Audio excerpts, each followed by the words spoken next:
আল্লাহ নবী সাল্লাল্লাহু আলাইহি ওয়াসাল্লাম বলছে নিসাউন কাসিয়াতুন আরিয়াতুন মাইলাতুন মুমিলাতুন, যে নারী কাপড় পরেও বেপর্দা, যে নারী এমন সাজে সাজে যার দ্বারা সে নিজেও চায় পুরুষ তার প্রতি আকৃষ্ট হোক আর পুরুষও তার প্রতি আকৃষ্ট হচ্ছে, আল্লাহ রাসূল সাল্লাল্লাহু আলাইহি ওয়াসাল্লাম বলছে লা ইয়াদখুলনাল জান্নাতা ওয়া লা ইয়াজিদনা রিহাহা, এই নাফরমান বেপর্দা নারী জান্নাতে ঢুকবে না, এমনকি জান্নাতের ঘ্রাণও পাবে না। ওয়া ইন্না রিহাল জান্নাতা লা ইউজাদু মিন মাসিরাতি কাদা ওয়া কাদা, অথচ জান্নাতের ঘ্রাণ 500 বছর দূরত্বে থাকলেও ইমানদারের নাকে জান্নাতের ঘ্রাণ লাগবে। নবীজি সাল্লাল্লাহু আলাইহি সাল্লাম বলছেন, আরেকটি হাদিসে আল্লাহর নবী বলছেন, যে নারী বেপর্দা, যে নারী বেহায়া, যে নারী তার চুল খোঁপা উঁচু করে রাখে, যার দ্বারা পর পুরুষের চেহারা আকর্ষণ লাগে, আল্লাহর কসম নবী বলছে, আমার কাছে নির্ভরযোগ্য আরবি কিতাব আছে, আল্লাহর নবী বলছে ওই নারীকে দেখে, এই বেপর্দা নারীকে ইলানুহুন্না ফা ইন্নাহুন্না মালউনাত, এমন নারীকে তোমরা অভিশাপ দাও, কারণ এই নারী অভিশপ্ত নারী, এই নারী অভিশপ্ত নারী। আমাদের মাদ্রাসাগুলো মহিলাদেরকে, মেয়েদেরকে এই কথা বলতে চায়, পর্দার হেফাজত শিখায়, আখলাকের হেফাজত শিখায়। আমরা এটা বলতে চাই, আমরা এটা বুঝাইতে চাই, আমরা আপনাদের কাছে বলতে চাই। এজন্য এই কষ্টের মাদ্রাসা, আপনাদের আয়োজন, আপনাদের যে জিম্মাদারি, যে আপনার মেয়েকে পর্দায় রাখা, আপনার স্ত্রীকে পর্দায় রাখা, আপনার বোনকে পর্দায় রাখা, এই দায়িত্বটা আদায় করে দেওয়ার জন্য, সহজ করে দেওয়ার জন্য আমাদের এই মাদ্রাসাগুলো। বলেন আলহামদুলিল্লাহ। অতএব আপনাদের সবার অভিভাবকের কাছে এটা জিম্মাদার। আর ছেলেদের কাছে হলো আমার কথা, এই প্রসঙ্গে শেষ তোমাদের সাথে কথা ভাই, এই পৃথিবীর, এই সমাজের, এই ঘরের, তোমার পাড়ার, মহল্লার, তোমার ঘরের, ফ্যামিলির কেউ যদি তোমার দিকে নজর না রাখে, মনে রাখো তারপরেও তুমি আল্লাহর হাত থেকে ছুটতে পারবা না। তুমি তোমার এমন সুন্দর জীবন নষ্ট করে দিও না, নিজের আখলাক চরিত্র নষ্ট করে দিও না। মনে করো বাবা খেয়াল করে নাই, মনে করো মা খেয়াল করে নাই, মনে করো গুনাহ করতে করতে করতে করতে এই সমাজের কেউ আর তোমার দিকে ফিরেও তাকায় নাই, কেউ ডাকে নাই, তাই বলে তুমি নষ্ট হয়ে যাবে। একদিন তোমাকে একাই আল্লাহর সামনে পৌঁছতে হবে, আল্লাহর মুখোমুখি হয়ে তোমাকে জবাবদিহি করতে হবে, বান্দা আমার দেওয়া হায়াত, আমার দেওয়া রাত দিন আমার নাফরমানির রাস্তায় কেন ব্যবহার করেছো। আল্লাহ আমাদেরকে বুঝ দান করে। প্রিয় ছেলেরা, বা কেউ তোদেরকে বলবে রে বাপ, মোবাইল তোদের এক একজনের চরিত্র কুত্তার মতো বানায় ফেলছে। নারী দেখতে দেখতে, উলঙ্গ ছবি দেখতে দেখতে, জিনা আর ব্যভিচারের দৃশ্য দেখতে দেখতে তোদের চেহারা কালো বানায় ফেলছে। চেহারা দেখলেই বোঝা যায় জীবনটা জানোয়ারের মতো, হাইওয়ানের মতো।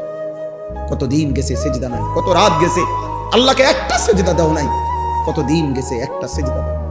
সেজদাবিহীন জীবন জানোয়ারের জীবন, সেজদাবিহীন জীবন কুত্তার জীবন, সেজদাবিহীন জীবন কুত্তার জীবন,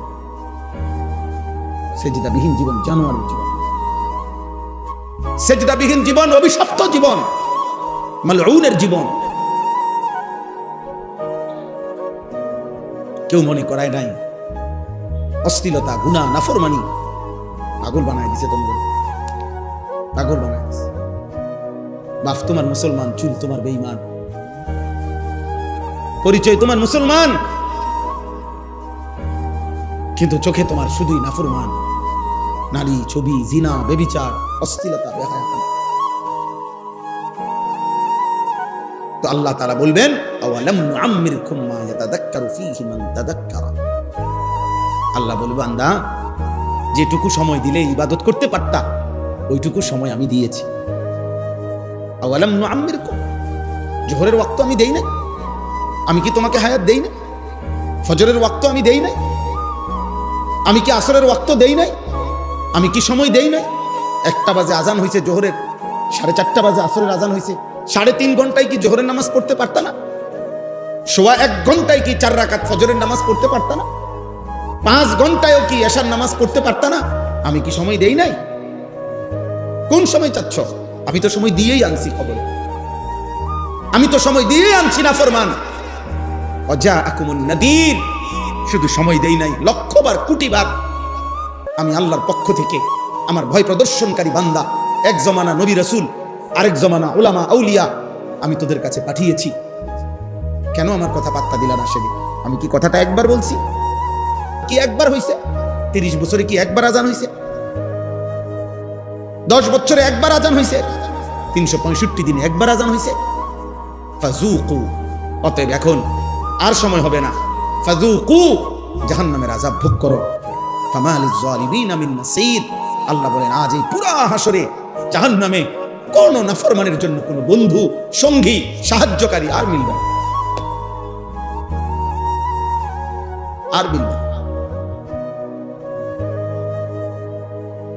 প্রিয় ভাই আমার, বাবা আমার, অতএব হায়াত একবারই, জীবন একবারই। এটুকু সময়ের যদি আমরা কদর না করি আর মিলবে না। এজন্য বললাম রাত এবং দিন পার হচ্ছে, ঘন্টা, মিনিট, সেকেন্ড চলেই যাচ্ছে, চলেই যাচ্ছে আমাদের জীবন থেকে। প্রতি ঘন্টা, প্রতি মুহূর্ত, প্রতি মিনিট, প্রতি সেকেন্ড অনাদরে, অবহেলায় আমাদের হায়াত থেকে হারিয়ে যাচ্ছে। আমাদের শরীর প্রতি মুহূর্তে হয় মৃত্যুর দিকে, নয় দুর্বলতা, অসুস্থতার দিকেই যাচ্ছে।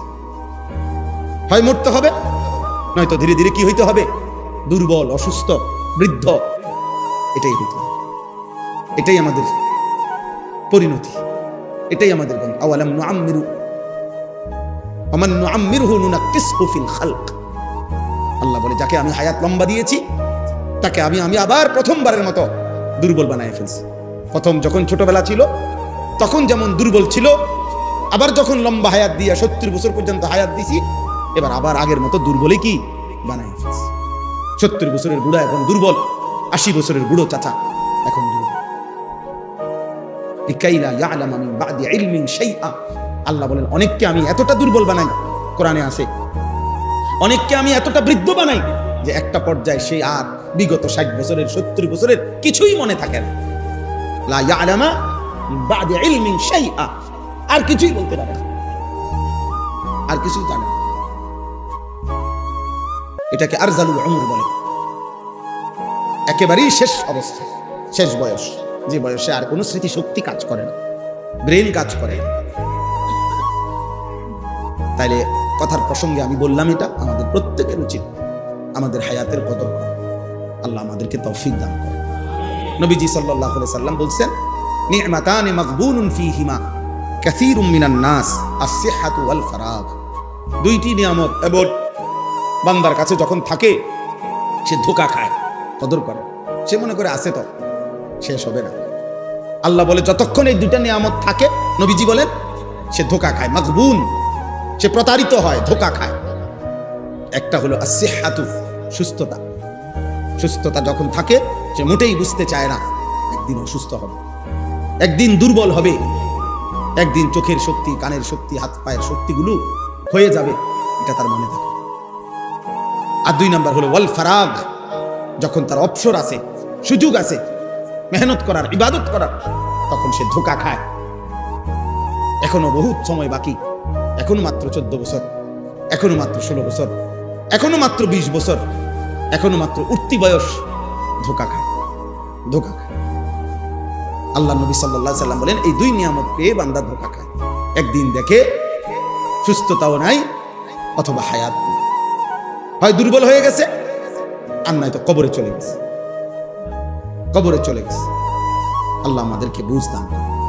আমাদের এটা প্রত্যেকের, একটা ছেলে ভাবো, আমাদের এমন সুন্দর জীবন কেন নষ্ট করে দিবা, এমন হায়াত কেন নষ্ট করে দিবা? ধরে নাও এই সমাজের কেউ তোমার দিকে, তোমার কেউ ধরতে পারলো না, ছুঁইতে পারলো না, তোমার চুল দেখা, চেহারা দেখা, তোমার এই অসৎ বেঈমানের মতো চুল চেহারা দেখে তোমাদের অনেক যুবককে আব্বা মানুষ কলিজা দিয়া ঘৃণা করে, এজন্য কেউ ডাকে না, কেউ ফিরাইতে চায় না, মনে করে যে এই চুল চেহারা, আর সাথে যে 2-3টা দোস্ত তার সাথে, এগুলা চোর না, ডাকাত, সন্ত্রাসী না, চাঁদাবাজ, কোনটারে ধরে বয়, কোনটারে কূপ দিয়া লায়, বাধ্য তার মতো সে নষ্ট হয়ে যাক, ফেলে দাও। পচা জিনিস ধরতে নাই, নষ্ট জিনিস ধরতে নাই, ডাকতে নাই, আবর্জনা ঘরে রাখতে নাই, বাধ্য বখাটের মতো চলুক। যার কারণে এই সমাজ তোমাদের অসংখ্য ছেলেকে ভুলে গেছে রে বাপ, ভুলে গেছে, কেউ আর ডাকে না, কেউ ডাকে না।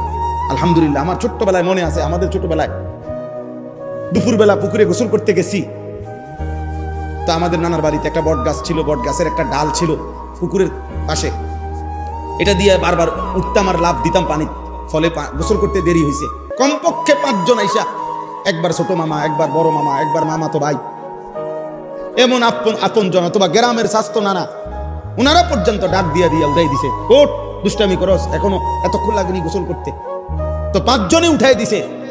আমাদের গোসলের এই দেরিটাকেও ওনারা মনে করছে আমরা দুষ্টামি। এটা সৌভাগ্য আব্বা, এমন অভিভাবক জুটছে যাদেরকে ফেরাই দিছে। আর এখন দুর্ভাগ্য, তোমাদের দুর্ভাগ্য, 365 দিনে খোদার 1 বছরে মুসলমান মা বাবার ঘরে ঘুমাইয়া এমন দুর্ভাগা যে কেউ তোকে কোনোদিন একদিন ফজরের নামাজের জন্য কেউ ডাকে নাই যে হায় মুসলমানের সন্তান আল্লাহকে সেজদা করবি কোন দিন।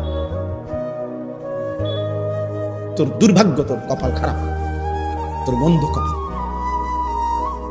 তোর কপাল মন্দ। তোর কপালে এমন মা জুটে নাই, তোর কপালে এমন বাবা জুটে নাই।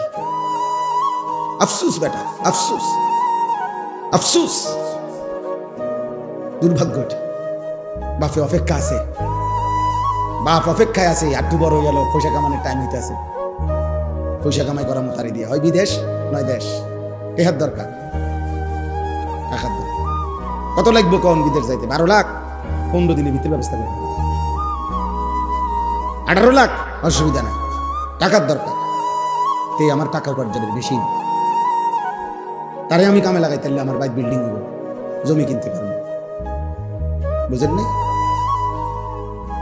তো তুমি যেমন তোমার মা বাবার কলিজার মধ্যে তোমার জন্য স্বপ্ন। আফসোস, আমি বিদেশ যাইতে খারাপ বলি নাই, বিদেশ যাওয়া নিষেধও বলি নাই। কোরআনুল কারীম আল্লাহ বলছে ফামশু ফি মানাকিবিহা, আমার জমিনের যেখানে মন চায় তুমি সেখানে যাও। কিন্তু আল্লাহ ভুললা কেন?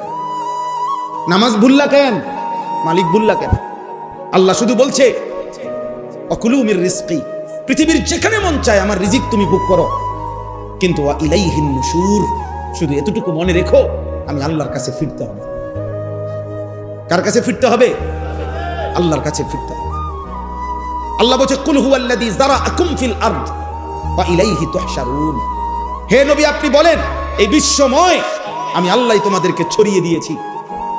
800 কোটি মানুষ আমি এক জায়গায় দাঁড় করায় রাখি নাই, 18 কোটি বাংলাদেশের মানুষ আমি এক জায়গায় রাখি নাই।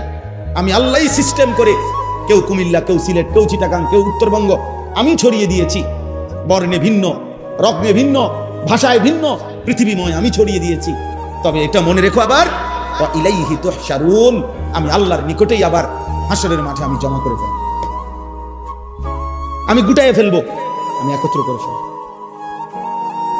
এজন্য দোস্ত আল্লাহ থেকে ছুটবা কেমনে? আমার থেকে না, তুমি আড়াল হইলা, এই মানুষ থেকে আড়াল হইলা। তোমরা নারী দেখতে গিয়ে পৃথিবীকে আড়াল করলা, মোবাইলের উলঙ্গ ছবি দেখতে গিয়ে গোটা দুনিয়ার থেকে লুকাইলা, কিন্তু আসমানওয়ালারে লুকাইবা কেমনে? এই মুসলমানের বাচ্চা বলো না, ওই মালিককে লুকাইবা কেমনে? আলা ইয়ালামু মান খালাক, আল্লাহ বলে বান্দা যিনি সৃষ্টি করেছেন তিনি জানবেন না তার সৃষ্টি কখন কোথায় কি করছে? কথা বলে না, আল্লাহ জানবে না? তিনি দেখেন না? ওমা তাকুনু ফি শানিন ওমা তাতলু মিনহু মিন কুরআনিন ওয়ালা তা'মালুনা মিন আমালিন ইল্লা কুননা আলাইকুম শুহুদান ইয তুফিদুনা ফীহ। আল্লাহ বলে বান্দা তুমি যেখানেই থাকো না কেন, তুমি আমার কোরআন যেটুকুই পড়ো না কেন, যখন তুমি যেই আমলই করো না কেন, যাই তুমি করো, যখন করতে থাকো, আমি আল্লাহ তোমার সামনেই থাকি। যাই করো যখন করতে থাকো, আল্লাহ কোথায় থাকে?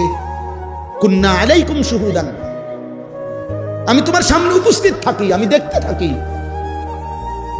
মদের আড্ডায়, রাত গভীরে জুয়ার আড্ডায়, নারীর আড্ডায়, এটাও আমি দেখি। তাহাজ্জুদের সেজদায় চোখের পানি ফেলছে, আমি তাও দেখি কিনা বলে? আল্লাহ তাআলা দেখতে থাকে, আল্লাহ তাআলা দেখতে থাকে। আল্লাহ তাআলা দেখতে থাকে। আল্লাহ আমাদেরকে বুঝ দান। এজন্য আমি একটা ছেলে, একজন বাবা, আপনাদেরকে বলব আমার প্রথম কথা। দ্বিতীয় প্রসঙ্গ আমি বললে ইনশাআল্লাহ আরেকটা প্রসঙ্গ যে আয়াতগুলো পড়ছি সেটা বলবো। প্রথম প্রসঙ্গ হলো এটা, আপনারা আপনাদের অভিভাবক যারা আছেন, যারা ছেলের বাবা, মেয়ের বাবা, যারা স্ত্রীর স্বামী, আল্লাহর কসম আপনাদের প্রথম জিম্মাদারি আপনাদের পরিবারের ঈমান, আমল, আখিরাত। এটা আপনার প্রথম মুসলমান হিসাবে আমাদের প্রথম জিম্মাদারি, আমাদের অধীনস্থদের ঈমান, আমল, আখিরাত। এটার বোঝাপড়া করেন। বিদেশ পড়ে, চাকরি পড়ে, ব্যবসা পড়ে, দোকান পড়ে, এটার বোঝাপড়া করেন। এটার বোঝাপড়া করে, আপনি তার সাথে এই বুঝপড়া করেন। আমরা আমাদেরকে শয়তান উল্টা বুঝাই দিছে। বয়স্ক মানুষ, মুসলমান, দাড়িওয়ালা মানুষ কয় কি, জি ফুতরে আপনার কাউরে বিদেশ পাঠাইছি, কাউরে ব্যবসা লইয়া দিছি, বিয়ে করবো কইছে বিয়ে করাই দিছি, গদ্দুয়ার করে দিছি, হুজুর এখন যদি আল্লাহ খোদা না মানে, নামাজ রোজা না করে আমি কি করতে পারি? এইনি কথা ছিল ইসলামের, এইনি কথা ছিল ইসলাম। বুঝি আপনাকে বলছে আপনি গদ্দুয়ার, বিল্ডিং, দালান, টাকা পয়সার ব্যবস্থা করে দেন, আর নামাজ রোজার দায়িত্ব হলো তার নিজের। এটা নিয়ে ইসলামের বক্তব্য। আপনি তো উল্টায় ফেললেন। কোরআনুল কারীম আল্লাহ বলেছেন ওয়া'মুর আহলাকা বিস-সালাহ ওয়াসতাবির আলাইহা। আপনি আপনার পরিবারের সদস্যদেরকে নামাজের আদেশ করুন এবং নিজেও নামাজের উপরে মজবুত। ভাইয়া তোমরা এই জায়গাটা কষ্ট দিচ্ছ কেন মানুষকে? এই যে এই মানুষরা যাইতে চায়, তোমাদের কষ্টের কারণে যাইতে পারছে না, এটার কি অর্থ আছে? তোমরা পিছনে যায় বসো, নাহলে চলে যাও, একটা কিছু করো। তামসা দেখলে তো তামসা দেখছই, এখন চলে যাও, আমার কোনো অসুবিধা নাই। একজন শুনলে আমি যেটুকু বলার চেষ্টা করছি এটুকু বলে যাবে ইনশাআল্লাহ। জি ভাই, অতএব এটা আমাদের অভিভাবকদের দায়িত্ব। আমাদের অভিভাবক আল্লাহ তাআলা কোরআনুল কারীমের মধ্যে বলছেন, একটা আয়াত খেয়াল করেন, কোরআনুল কারীমে আল্লাহ বলছেন ইয়া আইয়ুহান নাবিয়্যু কুল লিআজওয়াজিকা ওয়া বানাতিকা ওয়া নিসাইল মুমিনিন ইউদিনিনা আলাইহিন্না মিন জালাবিবিহিন্না। আল্লাহ তাআলা বলেন, হে নবী, আপনি আপনার স্ত্রীদেরকে বলেন, আপনি আপনার মেয়েদেরকে বলেন, আপনি সমস্ত ঈমানদার নারীদেরকে বলেন, তারা যেন শতভাগ তাদের চেহারা সহ ঢেকে, ঢিলে ঢালা বোরখায় আবৃত্ত করে শরীর ঢেকে নেয়। বোরখা যেন করে, পর্দায় যেন ঢাকে চেহারা সহ। জিলবাব, জালাবিব মানে চেহারা সহ ঢেকে বোরখা। তো এই আয়াতে আপনি একটা জিনিস খেয়াল করেন, আল্লাহ তাআলা আলাদা করে বলছে, হে নবী, আপনি আপনার স্ত্রীদেরকে বলেন, আপনার মেয়েদেরকে বলেন এবং ঈমানদার নারীদেরকে বলেন। আলাদা করে বললেন কেন? রাসূলুল্লাহ সাল্লাল্লাহু আলাইহি ওয়াসাল্লামের স্ত্রীরাও তো ঈমানদার, নবীজির মেয়েরাও তো ঈমানদার, আর এমনি ঈমানদার মহিলাও তো ঈমানদার। তো আপনি সমস্ত ঈমানদার মহিলাদেরকে বলেন, তাইলে তো চলতো। এখানে স্ত্রীরাও অন্তর্ভুক্ত, মেয়েরাও অন্তর্ভুক্ত, কিন্তু আল্লাহ তাআলা জিম্মাদারি বুঝাইছেন, আপনি একজন স্বামী, অতএব আপনার স্ত্রীদেরকে বলেন। আপনি একজন বাবা, অতএব আপনি আপনার মেয়েদেরকে বলেন।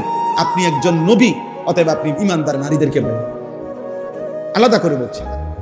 তাহলে একজন মুসলিম বাবার দায়িত্ব তার কন্যাদেরকে পর্দার কথা শতভাগ বলা, বাধ্য করা, এটা ঈমানদার বাবার ফরজে আইন, জিম্মাদারি।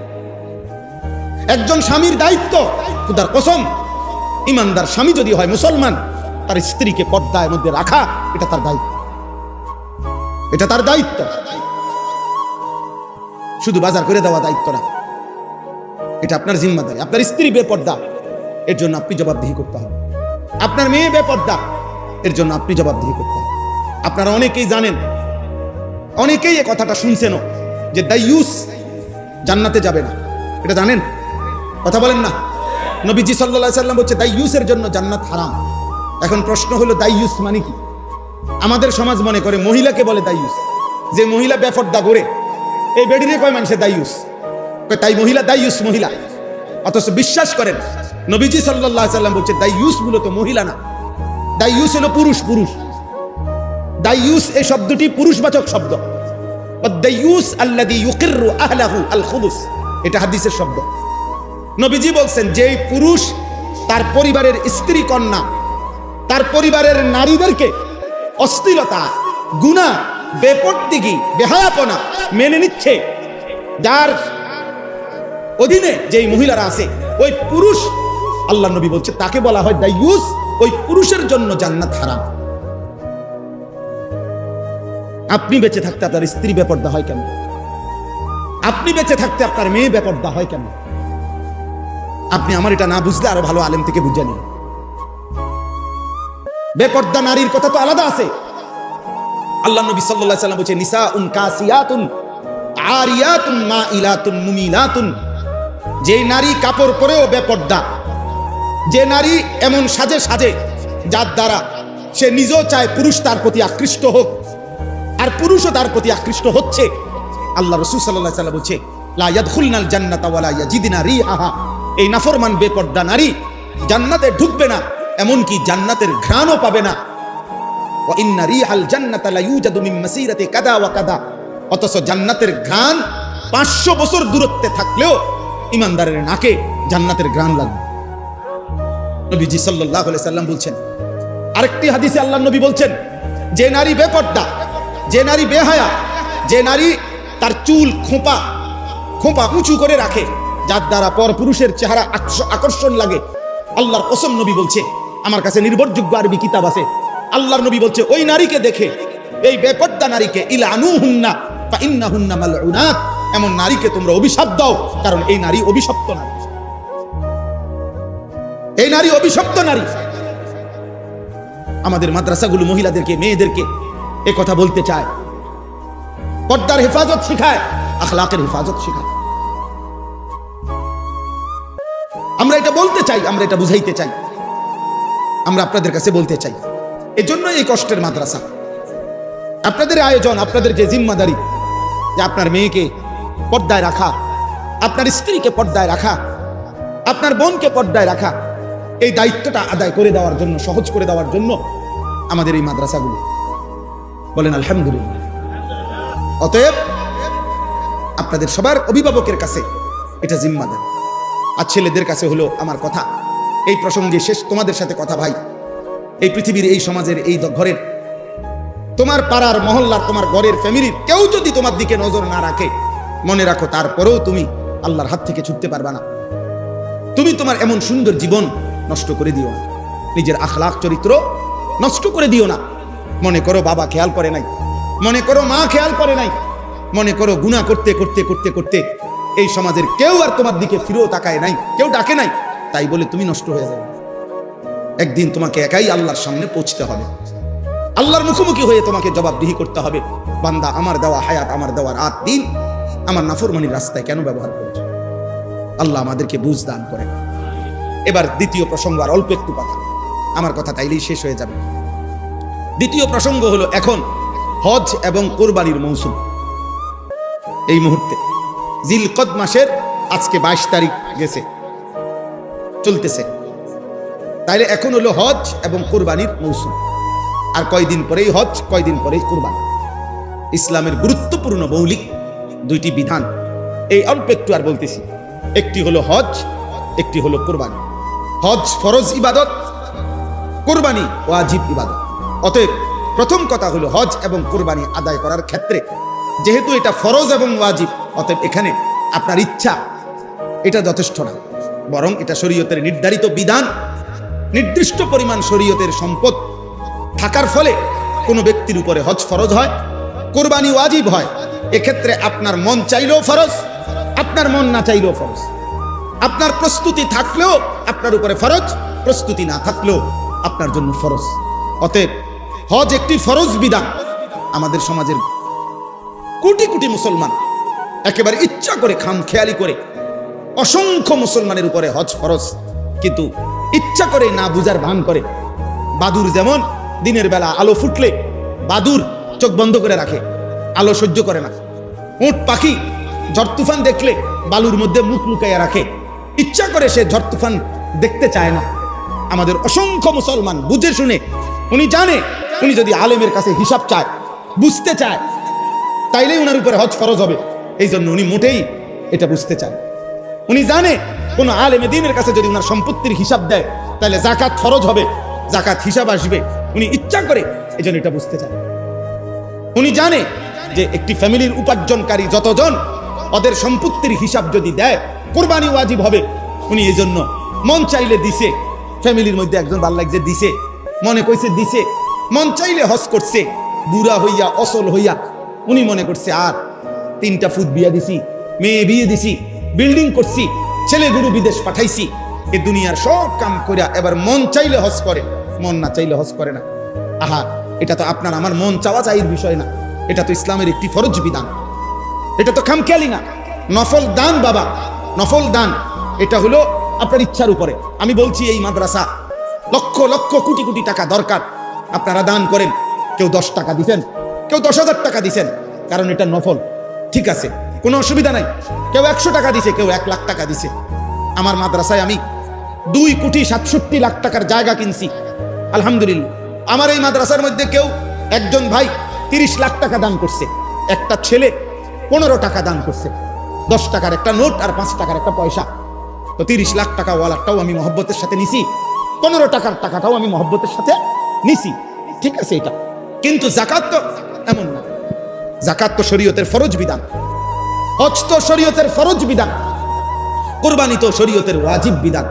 আল্লাহর নবী সাল্লাল্লাহু আলাইহি সাল্লাম বলেন, শরীয়ত নির্ধারিত যেভাবে ওইভাবে যখন কারো উপরে হজ ফরজ হয়, কিন্তু সে হজ না করে যদি মৃত্যুবরণ করে, আল্লাহর কসম নবী বলছে ওই লোকটি হয় ফরজ হওয়ার পরেও যে হজ না করে মরলো, হয় ইহুদি হয়ে মরলো, নয় খ্রিস্টান হয়ে মরলো, মুসলমান হয়ে মরলো না।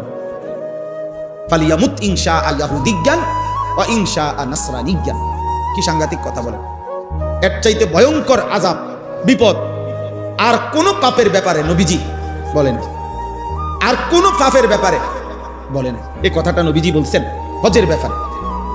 ফরজ সত্ত্বেও যে হজ করলো না, মরে গেল, নবীজি বলেন এটা হয় ইহুদি মরলো, নয় খ্রিস্টান মরলো। ফালা আলাইহি আন ইয়ামুতা ইয়াহুদিজ্ঞান ওয়ালা নাসরানিজ্ঞান।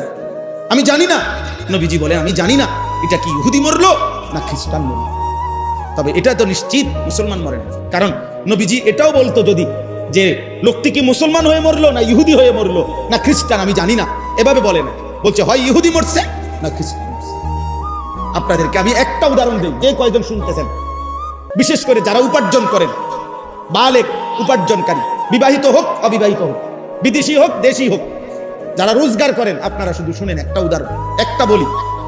মনে করেন একজন ব্যক্তি, তার কাছে নিজের বসত বাড়ি, যে বাড়িটাতে সে থাকে, এটার অতিরিক্ত কিছু জমি আছে, আলগা ক্ষেত, এতটুকু জমি আছে যে জমির কিছু অংশ যদি সে বিক্রি করে, তাইলে হজের টাকা আর হজে যে কয়দিন থাকবে ওই কয়দিন সংসারের মধ্যম পন্থায় পরিবারের খরচের টাকা হবে। আর বাকি যেটুকু জমি আছে ওইটুকু জমি দিয়া হজের থেকে ফিরে আসলেও তার সংসার চলবে। বুঝলেন না? আমি আরো বাংলা ভাঙ্গা কই। মনে করেন কোনো ব্যক্তির কাছে বসত ছাড়া 10 শতক জমি আছে, 10 শতক ধরে নিলাম, একটা উদাহরণ দিলাম। এখান থেকে বর্তমানে হজ্জের একের মধ্যম মানের খরচ 6.5 লাখ টাকা। 6.5 লাখ টাকা হইলে অনায়াসে হজে যাওয়া যায়। 45 দিন আসা যাওয়া সব মিলাইয়া সর্বোচ্চ, তো এই 45 দিন বাবদ 6.5 লাখ টাকা, আর 45 দিনে বউ বাচ্চার সংসারের খরচের জন্য ধরে নেন 1.5 লাখ টাকা। আমি ধরলাম, কত হইল? 6.5 আর 1.5 লাখে কত? 8 লাখ টাকা। এই হলো কত? 8 লক্ষ টাকা। এখন ওই যে 10 শতক জমি, এই জমির থেকে মনে করেন এই লোকটার আছে এই দুইটা জিনিস, এই বসতটা আছে আর ওইখানে 10 শতক জমি আছে। আলগা ব্যবসাও নাই, দোকানও নাই, চাকরিও নাই, ফুটো বিদেশ নাই, আর কোথাও কোনো কামাই নাই, এই দুইটাই শুধু। বিটাটা আছে আর এই 10 শতক জমি চাষবাস করিয়া হে খায়, সংসার চালায়। কথা বুঝছেন?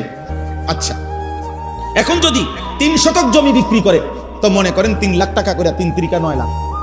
4 শতক জমি যদি বিক্রি করে, তাহলে 2 লাখ টাকা করে, ধরেন 4 দুগুণে 8 লাখ। আমি ধরলাম আর কি একটা। তাহলে এই 3 শতক জমি বিক্রি করে যে 9 লাখ টাকা হইল, এই 9 লাখ টাকা দিয়া হজের টাকা 1.5 মাসের সংসারের টাকা হয়নি? কথা বলে না? হয় কি না?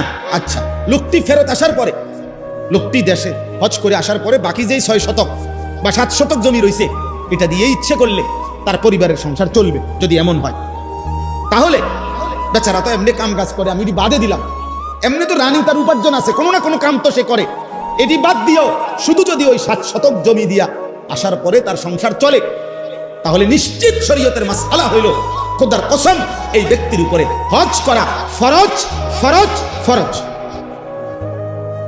এইটুকু সম্পদ বিক্রি করে দাও। যদি এমন ব্যক্তি হজ না করে মারা যায়, আল্লাহ রসুল বলছে আমি জানি না এটা হয় ইহুদি মরলো না খ্রিস্টান মরলো।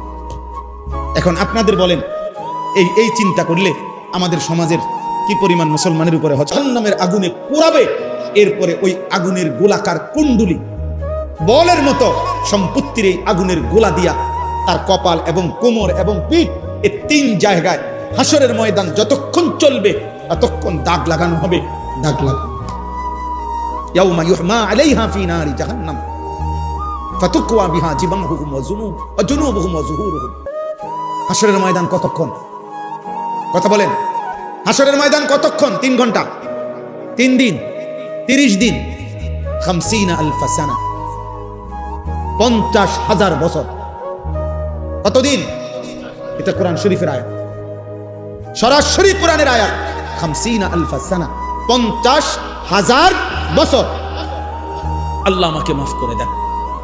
বলেন ভাই আমার বাপ, অতএব কতটা গুরুত্বপূর্ণ যাকাত, আপনার হিসাব নেওয়া জরুরি। লক্ষ লক্ষ মহিলাদের উপরে কোরবানি ওয়াজিব, প্রতিনিয়ত কোরবানি ওয়াজিব। কোরবানির 3 দিন কারো কাছে যদি প্রয়োজনের অতিরিক্ত 52.5 ভরি রূপার সমপরিমাণ টাকা থাকে, তার উপরেই কোরবানি ওয়াজিব।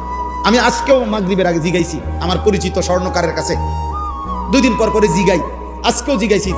3600 টাকা 1 ভরি রূপা, 1,90,000 টাকা 52.5 ভরি রূপার দাম। তাহলে কোন মহিলার মনে করেন 1 ভরি স্বর্ণ আছে, মহিলার ব্যক্তিগত 10,000 টাকা আছে জমা, এ দুইটা একত্র করলে ঈদের দিন যদি 1,90,000 টাকা দাম হয়, খোদার কসম এই মহিলার উপরে কোরবানি ওয়াজিব। এখন বলেন 1 ভরি স্বর্ণ আর 10,000 টাকা একত্র করলে 1,90,000 হবে নি? কথা বলে না? বেশি হবে। 1 ভরি স্বর্ণের দাম তো 2 লাখ টাকার উপরে। বলে 7.5 ভরি স্বর্ণ কি? 7.5 ভরি স্বর্ণ হলো যে মহিলার কাছে 1 তোলা রূপাও নাই, 5,000 10,000 টাকাও উদ্ধৃত জমা নাই, শুধু স্বর্ণ আছে, শুধু স্বর্ণ, সিরেফ স্বর্ণ। ওই মহিলার স্বর্ণের হিসাব হলো 7.5 ভরি। আর যদি স্বর্ণ আছে, টাকা আছে, স্বর্ণ আছে, কিছু রূপা আছে, তাহলে দুইটা মিলাইয়া 52.5 ভরির রূপার হিসাব করতে হবে, তাহলেই কোরবানি ওয়াজিব। তাহলে বলেন তো কি পরিমাণ মহিলার উপরে কোরবানি ওয়াজিব? কই আমরা আদায় করি? কথা বলেন, আদায় করি আমরা? কি পরিমাণ পুরুষের উপরে করব? ওই ছেলে বিদেশ থেকে টাকা পাঠাইছে, বাইক কোরবানির সময় 30,000 টাকা বাপমার নামে কোরবানি দিছে। কিও তোমার কোরবানি দিছুনি? হ্যাঁ দিছি, আমরা বাইক কোরবানি দিছে, হেরার বাইক কোরবানি দিছে। আমরা বাইক নিয়ে কোরবানি দিতে কইছে না, যত জনের উপরে কোরবানি ওয়াজিব হয় এত জনের কোরবানি দেওয়া। তো তোমার কাছে না 1,90,000 টাকা জমা আছে আর অতিরিক্ত, তো তোমার উপরে যে কোরবানি ওয়াজিব তো সেটা কই? বাড়িতে যেটা দিছে তো তোমার আব্বার নামে না দিছে, তোমার মায়ের পক্ষ থেকে না দিছে, তো তোমার কোরবানি? কথা বলেন। আমি বাড়ির যে টাকা দিছি, তো তুমি যে বাড়ির টাকা দিছো, তুমি তো টাকা সারা বছরই দাও, তুমি অন্য সময় টাকা দাও না? কথা বলেন না? তো তুমি মা বাবার জন্য দিবা না? ওমা, তুমি তো মা বাবার খেদমত করছো, সেটা ভিন্ন কথা। সেটা তো তুমি গত 3 মাস আগেও দিছো টাকা, এখনো দিছো, কিন্তু তোমার কোরবানি কই? লক্ষ লক্ষ যুবকের কোরবানি দেয়, খবরও নাই। ওই ঢাকা চাকরি করে 1 ফুট, গ্রামে ব্যবসা করে 1 ফুট, হেতে 12,000 এতে 15,000 মিল্লা দিয়া আব্বা দেন যে যা ফার্সি দিছি কোরবানি দেন। আমরা ঘরে তো কোরবানি গোস্ত না খাওয়ান, কোরবানি মানে গোস্ত খাওয়া। তাহলে তোমার কাছে 1,90,000 টাকা আছে না? তো এই বেটার কাছে আছে না, ব্যবসা করে যে, তো এখানে কোরবানি ওয়াজিব তো 3 জনের উপরে, বাপের উপরেও ফুট 2 জনের উপরেও। ওই 3 জনের কোরবানি হবে, করতে হবে না? তো আপনি দিয়ে 1 জনের কোরবানি দিলেন। কথা বুঝছেননি আমার? হুজুর আমরা 1 সুলা অন ভিন্ন হয়েছি না, না ভিন্ন না হলে অন ভিন্ন হয়ে যান। আপনি ভিন্ন লোকে কিতা কোরবানির সাথে আপনি ভিন্ন হয়েছেন না হয়েছেন এটা কি? কথা বুঝেন না? কোরবানির আগের দিন রাত 12টার আগে ভিন্ন হয়ে যান, এটা কোনো কথা না। ছেলেটা বিয়ে করে নাই, হুজুর অনফুলাকা বিয়েই করে নাই, এতে কি কোরবানি? না, এতে কোরবানি নাই। এটা কে বলছে আপনার? ইবলিসে বলছে, ইবলিস। বিয়ের জন্য তো বিবাহিত অবিবাহিত কোনো মাসালা না, বালেগ হওয়া, উপার্জনকারী হওয়া, এটা না বিষয়। সে না বিয়ে করুক, তার ওই সম্পত্তি থাকার কারণে, ওই পরিমাণ টাকা থাকার কারণে তার উপরে কোরবানি হচ্ছে, এটা বিয়ে তো বিষয় না। বুঝলেন কিনা আপনারা? তাহলে আমরা সংক্ষেপে বললাম, শুধু অর্থ হইল আপনারা আপনাদের খামখেয়ালি করবেন না। নফল আমলে আপনি কম বেশ করতে পারেন। ওই যে বললাম, উনি 10,000 টাকা দিছে, আপনি 100 টাকা দিছেন, ঠিক আছে, এটা নফল দান সদকা। কিন্তু কোরবানি এটা দান সদকা না, হজ এটা দান সদকা না, যাকাত এটা দান সদকা না, এটা ফরজ ইবাদত। এটা কি বলেন না? ফরজ ইবাদত। এটা খামখেয়ালি করলে হবে, এটা খামখেয়ালি করলে হবে না। আল্লাহ আমাদেরকে বুঝ দান করে। অতএব এই শেষ আমার কথা। আমি 2টা কথা বললাম। 1 নম্বর কথা বললাম, অভিভাবক এবং সন্তান আপনারা সবাই নিজ নিজ জায়গায় নিজের ঈমান আমল আখিরাতের ব্যাপারে ফিকির করবেন, বলেন ইনশাআল্লাহ। প্রিয় ভাই নওজোয়ান, শেষ পর্যন্ত তোমরা যে কয়জন ছেলে টিকছো, আল্লাহ তোমরা কবুল করেন। প্রিয় ভাই, আবারও অনুরোধ করছি, দোস্ত আমার, জীবনটা এমন সুন্দর নষ্ট করো না। কেউ মনে না রাখলেও আল্লাহর আড়াল থেকে তুমি সরতে পারবা না। এই সমাজ বড় বেশি মুসিবতের আছি আমরা। আগামীর পৃথিবী চাচ্ছে, এই আমরা কিছুদিন আগেও পড়ছি, ইউরোপের নতুন চেষ্টা হইতেছে সারা বিশ্ববাসীকে কথা বুঝানো, you will own nothing and be happy. নতুন একটা স্লোগান ওদের, অর্থাৎ আপনার কোনো কিছুর উপরে কোনো মালিকানা থাকবে না, কিন্তু আপনি সুখী থাকবেন। আপনার সমস্ত প্রয়োজন যখন যা চাহিদা পূরণ হবে, আপনার কোনো চাহিদা অপূর্ণ থাকবে না, আপনার কোনো মালিকানাও থাকবে না। বেঈমানদের ষড়যন্ত্র হলো এটা। তোমার নারী দরকার, তোমার কাছে নারী পৌঁছতেই হলো। তোমার জিনা দরকার, তোমার মদ দরকার, জুয়া দরকার, তোমার যখন যা দরকার, এটা হালাল না হারাম, এটা জায়েজ না নাজায়েজ, তোমার খাদ্য দরকার, খাবার দরকার, এটা বৈধ পশু না ও হারাম, তোমার এত কিছুর দরকার নাই। আপনার কোনো নিজস্ব মালিকানা নাই। এই দিকে খুব দ্রুত গতিতে এগুচ্ছে, চেষ্টা করছে হালাল হারামের টোটালি বিভেদ। আমার বাংলাদেশে প্রকাশ্যে দিবালোকে সমকামীরা প্রকাশ্যে দিবালোকে স্লোগান দেয়, ছেলে ছেলে মেয়ে মেয়ে, তারা স্বামী স্ত্রীর যেভাবে বন্ধন এইভাবে তারা থাকতে চায়। এই বাংলাদেশে বেটা, এই বাংলাদেশে, এবং সেটা আজ থেকে 20 বছর আগে না, 20 দিন আগে, 30 দিন আগে। হ্যাঁ, নতুন করে আগে আমরা সারা জীবন লিঙ্গ পরিচয়ের মধ্যে লেখা ছিল হয় পুরুষ নয় মহিলা, একটার মধ্যে টিক দিতে হইতো নাকি, মেল কিংবা ফিমেল, এটা ছিল না। এখন 4টা, এই দেখবেন সবার কাগজে কিছুদিনের মধ্যে। অর্থাৎ এটাও একটা যে আমি আমার পরিচয় দিতে চাচ্ছি না, অথবা আমি ট্রান্সজেন্ডার বা ভিন্ন কিছু, স্বাধীনতা দিচ্ছি। কোন পুরুষ বলবে আমি মূলত পুরুষ না, আমি মহিলা, মহিলা বলবে আমি মূলত মহিলা না, আমি পুরুষ। আব্বা এই জন্য বললাম, অসভ্যতার দেখছো কি, নোংরামির দেখছো কি, বেবিচারের কি দেখছো, আরো দেখবা, যে যেদূর নষ্ট হইছ অপেক্ষা করো, যদি এ পথেই থাকো দেখবা পয়চা গল্লা গন্ধ ছুটবে। চলতে থাকো, কোনো অসুবিধা নাই। একদিন দেখবা দুর্গন্ধ ছুটছে গায়ে, একদিন দুর্গন্ধ ছুটবে, একদিন আর হালাল পবিত্র কোনো নারীর সন্ধান পাবে না।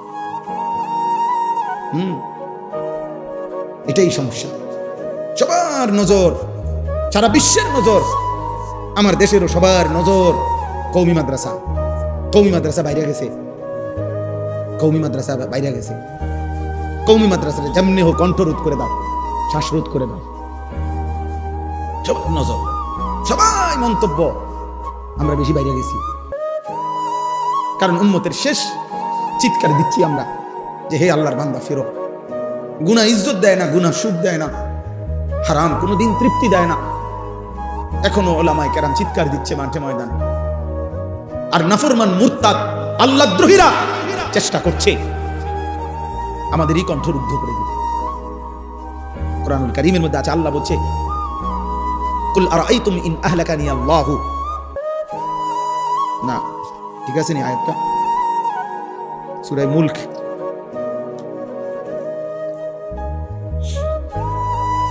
জি এইটাই, কুল আরাআইতুম ইন আহলাকানি আল্লাহু ওয়া মান মাইয়া আও রাহিমানা ফামান ইউজিরুল কাফিরিনা মিন আযাবিন আলীম।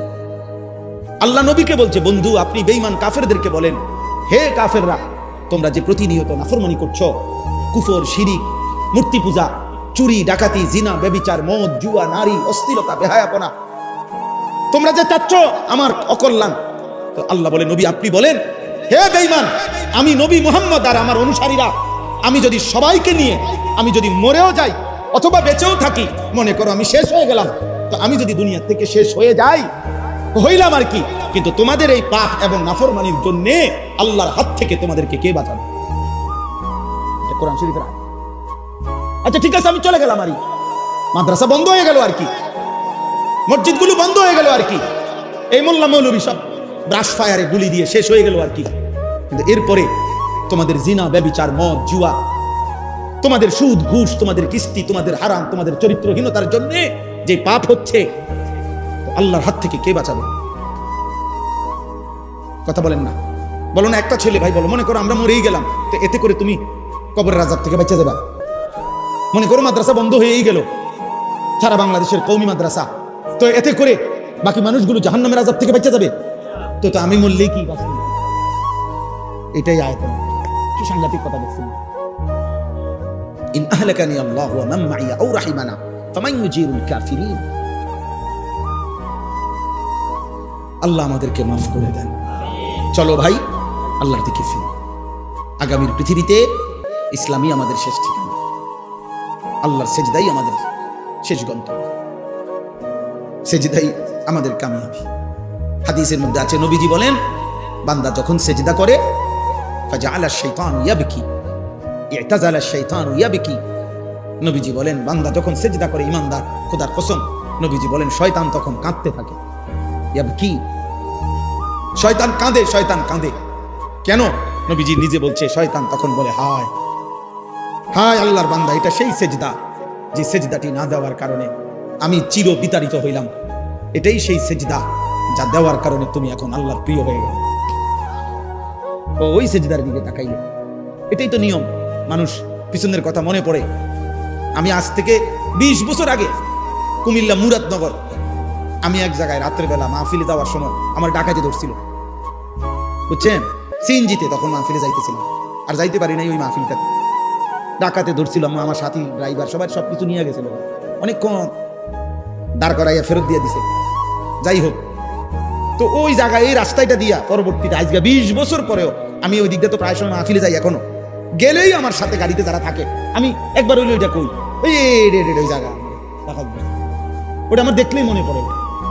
ইবলিস সেজদা দেখলেই মনে পড়ে, সেজদা দেখলেই কাঁদে, হায় এই সেই সেজদা যে সেজদা একবার না দেওয়াতে আমারে বিতাড়িত করে দিছে। এটাই সেই সেজদা যে সেজদা দেওয়াতে আল্লাহর এই বান্দা আল্লাহর প্রিয় হয়ে গেছে। এজন্য সেজদাবিহীন যুবক, তোকে নিয়ে শয়তান খুশি থাকে, আর সেজদাওয়ালা যুবক, তোকে নিয়ে তোর রব খুশি থাকে। এজন্য চলো সেজদা দেব ইনশাআল্লাহ, 5 ওয়াক্ত নামাজ পড়ব ইনশাআল্লাহ। আল্লাহ তাআলা কবুল করে নেন। এই মাদ্রাসা কেমনে দোয়া করলে এগুলো হয়ে যাবে আমি তো বুঝি না, বাকি হয়ে যাবে ইনশাআল্লাহ, হবে ইনশাআল্লাহ। ইখলাস থাকলে, তাকওয়া থাকলে, গুনাহমুক্ত পরিবেশ থাকলে ইনশাআল্লাহ হবে ইনশাআল্লাহ। এই পৃথিবীর অসংখ্য জামিয়া মাদ্রাসা, যেখানে হয়তো প্রতিষ্ঠাতারা কবরে চলে গেছে, উদ্যোক্তারা কবরে চলে গেছে, কিন্তু সেখানে হাজার ফুল ফুটছে। দারুল উলুম দেওবন্দ সেদিন একটি গাছের নিচে একজন ছাত্র আর একজন উস্তাদ নিয়ে একটি ডালিম গাছের নিচে আজ থেকে 160 বছর আগে শুরু হয়েছিল দারুল উলুম দেওবন্দ মাদ্রাসা, আমাদের এই কওমি মাদ্রাসার প্রথম মাদ্রাসা। আজকে 160 বছর ধরে সারা পৃথিবীময় হাজার হাজার লাখো কওমি মাদ্রাসা আছে। চারিদিকে এই গাছের শাখা ছড়িয়ে আছে, ওনারা জানতেনও না এতটুকু ছড়াবে, আল্লাহ চাইছেন তো ছড়ায় গেছে। এজন্য ইনশাআল্লাহ আমরাও দোয়া করি এই ইব্রাহিমিয়া রজবিয়া এই মাদ্রাসাটি আল্লাহ তাআলা কবুল করে নেন, আল্লাহ তাআলা এই মাদ্রাসার সমস্ত জরুরত পূরণ করে দেন। আপনারা ছেলের আব্বা, তোমরাও দিও আব্বা, যেই দিক করছে মহব্বতে দ্বীনের জন্যই করছে, যেমনি হোক এই পর্যন্ত হইছে। অবাক করা বিষয়, একটি গ্রামে এতটা নিভৃত এলাকার মধ্যে এত বড় সুন্দর ভবন হইতেছে, আল্লাহ চাইতো একদিন হবে।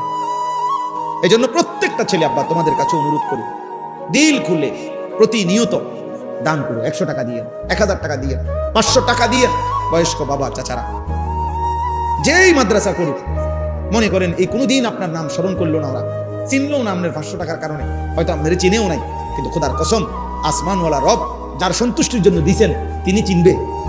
কথা বলে না, আল্লাহ ভুলবে কোন দিন? আল্লাহ ভুলবে কোন দিন? কোনদিন আল্লাহ ভুলবে কোন দিন? কোনদিন কোনদিন। আল্লাহ তাআলা বলছে যেন একটি চারা লাগায় রাখো, আমি সেটাকে 100 দানা বানাবো, 100 দানাকে 700 দানা বানাবো, 700 দানাকে বাড়াইতে থাকবো। কিয়ামতের দিন দেখবা একটি ছোট্ট নুড়ি, মানে একটি পাথরের কণা একটা হিমালয় পর্বত সমান নেকি হয়ে গেছে। কামাসারি আম হাব্বাতিন আমবাতাত 7 সানাবিল ফি কুল্লি সুমবুলাতিন 100 হাব্বা। এজন্য প্রতিনিয়ত এক মুমিনের সিফাত মনে রাখবেন, এটা একজন ইমানদারের বৈশিষ্ট্য, প্রতিদিন নামাজ পড়বে, প্রতিদিন দান সদকা করবে, কম হোক 1 টাকা হোক 100 টাকা। আল্লাহ আমাদেরকে তৌফিক দান করেন, আল্লাহ তাআলা এই মাদ্রাসা কবুল করে নেন। আপনারা আপনাদের হজ, কুরবানি, যাকাত উপযুক্ত আলেম থেকে আপনাদের সম্পত্তির হিসাব দিয়ে আপনারা জেনে নেওয়ার চেষ্টা করবেন। আমরা দিল থেকে বললাম, আমরা শুনাইলাম, এরপরে যদি কদর না করেন, মূল্যায়ন না করেন, এই কথা কোনো অসুবিধা নাই। হাসরের ময়দানে আপনিও থাকবেন, আমরাও থাকবো। আপনি যখন বলবেন আল্লাহ আমি বুঝি নাই, তখন আমি বলবো আল্লাহ আমি বলছি। আমলনামা খোলেন, এই ডাকাতের আমলনামা খোলেন। 2026 সাল মে মাসের 8 তারিখ এই আপনি খোলেন, পৃষ্ঠা খুলেন। তখন তো পৃষ্ঠার মধ্যে হিসাব আইব, আমরা আপনারে শুনাইছি। আসবে কি না? আল্লাহ আমাদেরকে তৌফিক দান করেন, আজকের এই মাহফিল কবুল করেন। আগামীকালকেও এই মাহফিল হবে, বলেন আলহামদুলিল্লাহ। আমাদের প্রিয় ভাই, বাংলাদেশের প্রথিত যশা আলেমে দ্বীন, আমাকে কলিজার টুকরা, ভালোবাসার মানুষ, যার বয়ান আমরা শুনি, যারে আমরা মহব্বত করি। গত কিছুদিন আগে, 15-20 দিন আগে, এই মৌলানা আগামীকাল আপনাদের এখানে যিনি আসবেন ইনশাআল্লাহ, আল্লামা মুফতি আরিফ বিন হাবিব, বলেন আলহামদুলিল্লাহ। আমাদের সন্তান, আমাদের কুমিল্লা চান্দিনার সন্তান, আলহামদুলিল্লাহ আলহামদুলিল্লাহ। আমি গত 20-25 দিন আগে মনে হয় আমি উনারে আমার মাদ্রাসায় আগামীকাল 9 তারিখ মাসিক ইসলাহি মাহফিল, প্রত্যেক মাসের দ্বিতীয় শনিবার, কালকে সেটা ইসলাহি মাহফিল।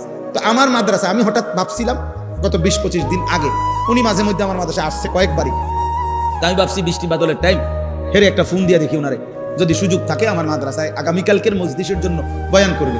এটা বলতাম বললে ফোন দিছি, ওনার ড্রাইভারের সাথে কথা বলে ওনার সাথে কথা বলছি। বলার পরে আমার বলতেছে হুজুর এমনি এমনি এই কই করি ইব্রাহিমিয়া রজবি ওই মাদ্রাসায় আমার শেষ বয়ান এই 9 তারিখ, এই কালকের কথা উনি বলতেছেন। তো আমি তো হুজুর আসতে পারতাম না। তো ঠিক আছে, আমি বললাম তো ঠিক আছে। তারপরে কন, তো পরে জুন মাস, সামনের মাসের 13 তারিখ, তাও দ্বিতীয় শনিবার আমাদের মাদ্রাসার ইসলাহি মাহফিল, উনি আসবে। তো আমি তখন শুনছি মানে ওনার যে এখানে দাওয়াত কালকের, তোরা আমি বললাম আচ্ছা সেখানে তো আমারও দাওয়াত আছে। তখন আমরা আবার ডায়েরি দেখে বললাম যে ও নিশ্চয়ই 2 দিন ব্যাপী মাহফিল, মানে এটা আমি জানতাম না 2 দিন মাহফিল।